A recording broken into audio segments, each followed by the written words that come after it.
Alright, I figured since I'm a Mizzou fan, I would weigh in on Purdue's new hire, as the Boilermakers decided to get Barry Odom.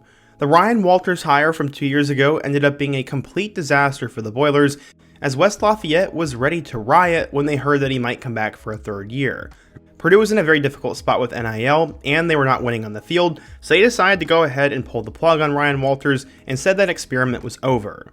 They've now decided to move forward in a new direction. Instead of getting a super flashy name with a fun offense who can recruit, or a super well-established coach, they kind of took the most average option they could possibly come up with, as that was Barry Odom. In case you don't remember, Barry Odom was the head coach at Mizzou for a couple of years, as he was promoted from within after Gary Pinkel had to retire at Mizzou. Barry Odom was not a bad coach, but he wasn't really a good one either. They didn't beat that many big-time teams, he didn't really recruit that well, and he did not have the greatest personality for the media. But he ran a clean organization, he was pretty decent at developing talent, and his teams were tough to play. I guess Purdue thinks that's what they need right now, as they decide to hire him. But I still have to ask myself, what on earth is Purdue actually doing here? Well, today we're going to talk about Barry Odom, talk about the spot that Purdue football is in, and my thoughts on the future and this hire in general. But before we get started, if you're a big fan of college football, be sure to subscribe to the channel, leave a like if you want to support today's video, and let me know what player, team, topic, or situation I can cover next. Now let's get started and talk about Purdue hiring Barry Odom. So first, how do we get here? Purdue football was absolutely terrible under Darrell Hazel, but they made a hire that changed everything. They brought in the flashy Jeff Brom from Western Kentucky, who brought a high-flying offense and a lot of energy to West Lafayette. Jeff Brom not only had a great offense, but he was a good recruiter, and Purdue pulled off multiple big-time upset wins and had multiple bowl game appearances leading up to this point. This included wins over number 3 Michigan State, number 2 Ohio State, and number 2 Iowa, and a win over Tennessee in the bowl game. Purdue had a couple of big moments, but then Brom decided to go back home to Louisville where he played quarterback, and all of a sudden they were back to the drawing board.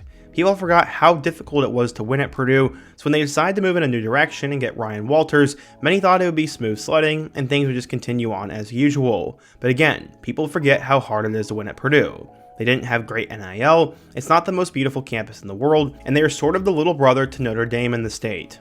Still though, many were optimistic for Walters, as after time at both Mizzou and Illinois, he led one of the best defenses in the country, had a lot of charisma, and was also seen as a good recruiter. Except sadly, we all knew from the very beginning that it was doomed, as in week 1 of 2023, they would lose at home to Fresno State. It always seems like when a coach has a terrible loss like that at home that they're doomed from the start, as from that point on, the fan base had already lost a lot of trust in him. Things would not get better throughout the rest of the year, as Purdue would end up having a disastrous 2023 season. The Boilers did get a road win over Virginia Tech in week 2, which looked pretty decent, and they also beat Illinois and Minnesota, but other than that, it just really wasn't all that great.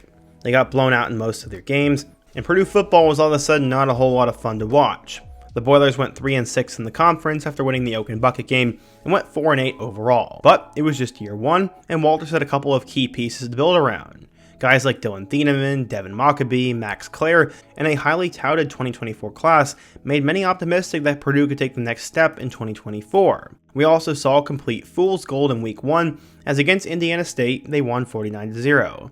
All the receivers were getting touches, Hudson Card played a near perfect game, and all of a sudden the Boiler faithful were very optimistic for their game against Notre Dame.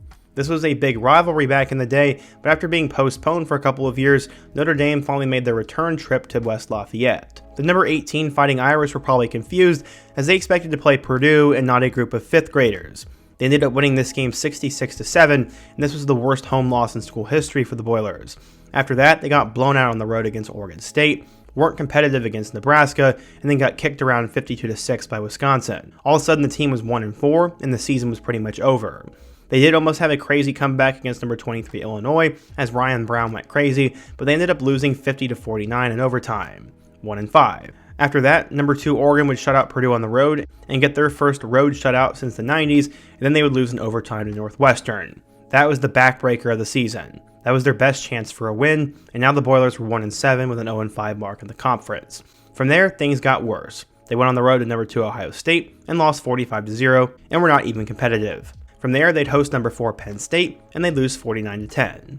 They then had one more game that could potentially be a win, and that would be against Michigan State. While it was close, they'd end up losing 24-17, and now they'd have to face off against their arch rival Indiana, who was a top 10 team. In a game that was snowy and magical for the IU fans, This was the setting for a horror story for Purdue fans. The Boilermakers got kicked around 66-0 and had the worst loss in school history to their arch rival, who now made the playoff in year one with a new coach and who had the worst record historically.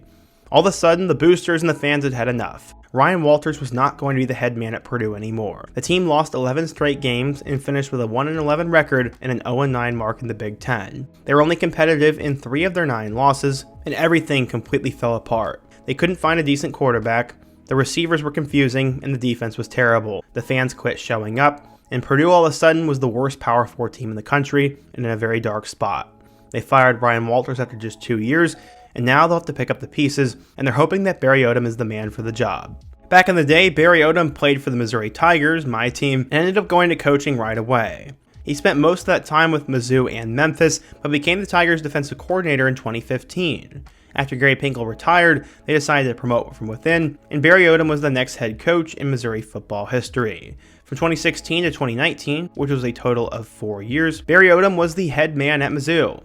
At 38 years old, he was the second youngest coach in the SEC, and 2016 was a complete rebuilding year. Mizzou only ended up winning 4 games, but they had Drew Lock. In 2017, the team started out 1-5, and apparently Barry Odom burnt the playbook in the trash can, and they would end up going 7-5 before losing to Texas in the Texas Bowl. In 2018, Mizzou finished the year ranked in the college football playoff poll at number 23, and Drew Lock had a crazy season. Going into 2019, Mizzou brought in Kelly Bryant, but after a Week 1 loss to Wyoming and a late season skid, Odom was fired the next morning after their loss to Arkansas. In his 4 years with the Tigers, Odom ended up going 21-25 with an 11-19 mark in the SEC. They lost the 2 bowl games they went to, and they would have gone to 1 in 2019 if not for that weird scandal, but either way, Odom was done. He only really had 1 decent win, and that was on the road against Florida in 2018, and he wasn't recruiting that well. He missed out on a ton of big-time targets, and many just didn't think he had what it takes to cut it at the SEC level. From there, Odom would decide to go to Arkansas for a couple of years before in 2023 he'd get another opportunity. In 2023, he was hired to be the head coach at UNLV, and in his 2 years there, he did end up having a historic run at UNLV. The Running Rebels went 19-8 in the 2 years that he was there, and his last game coaching there was against Boise State, who's a 3 seed in the college football playoff. Odom led UNLV to their best season in 40 years, and he decided to take the head coaching job at Purdue. Okay, so honestly, I think Purdue hired Barry Odom for one reason only. They are trying to stabilize the program and not hit rock bottom. Apparently Purdue's NIL is an absolute disaster right now. There isn't a lot of talent on the roster, and they're in a very dark spot. Instead of going for a high-flying offensive guy like Tyson Helton, or bringing out a bunch of money to hire a former coach like Dan Mullen or something, they decided to go in what in my opinion is the safe route. A guy who's not going to have any recruiting scandals, a guy who has good morals, a guy who has a history of building programs, and a guy who has a history of developing under-recruited talent. A couple things that Barry Odom will not do at Purdue is 1. Recruit at a high level, 2. Beat the big-time opponents, and 3. Be the most flashy guy in the media. That's not what Purdue hired here, and that's why I asked myself, what on earth is Purdue doing? Sure, I know they want to stabilize the program, but at best, Barry Odom makes them a mid-tier Big Ten team. In this day and age with the transfer portal, and with all these unique offenses and young gurus, why not go out and make a much flashier hire who has a much higher ceiling than Odom? Again, it's nothing against Barry Odom as he's a really stand-up guy, but I don't really see that much of an upside here. So Purdue ended up firing Ryan Walters, and then hired the guy who made Ryan Walters who he was. Ryan Walters coached under Barry Odom at Mizzou, and all of a sudden you're going for Odom. His teams at UNLV were also full of seniors, and he's not known to be a great recruiter. This is why, in my opinion, this could end up being a disaster for Purdue. I think there's a chance that this Barry Odom hire could be a disaster for Purdue for a couple of reasons. I don't think Purdue will be beating any of the big-time teams. I don't think they're to get that many flashy players, and with him being more of a defensive-minded coach, they're not going to play the brand of football that rejuvenates this fan base. What the Boilermaker fans want more than anything is just hope or energy. They want that same magic that Jeff Brom had back in 2017, a guy who could pull in a couple of big-time players, pull off some upsets, and at minimum, put up a bunch of yards if they lose. My fear with Barry Odom is that there's not going to be a ton of star talent. They're not going to win that many big games. That's just my personal opinion though, but to play devil's advocate, Barry Odom did develop a UNLV program that was pretty much completely dead, and he's also had a lot of time to learn as he was a head coach at Mizzou, a DC at Arkansas, and a head man at UNLV for 2 years.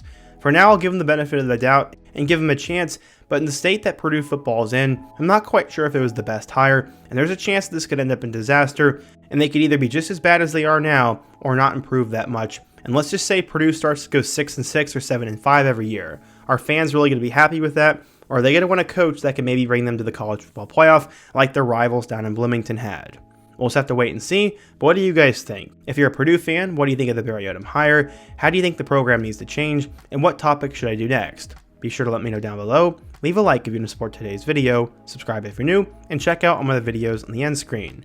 Hope to see you guys again soon, but until next time, peace.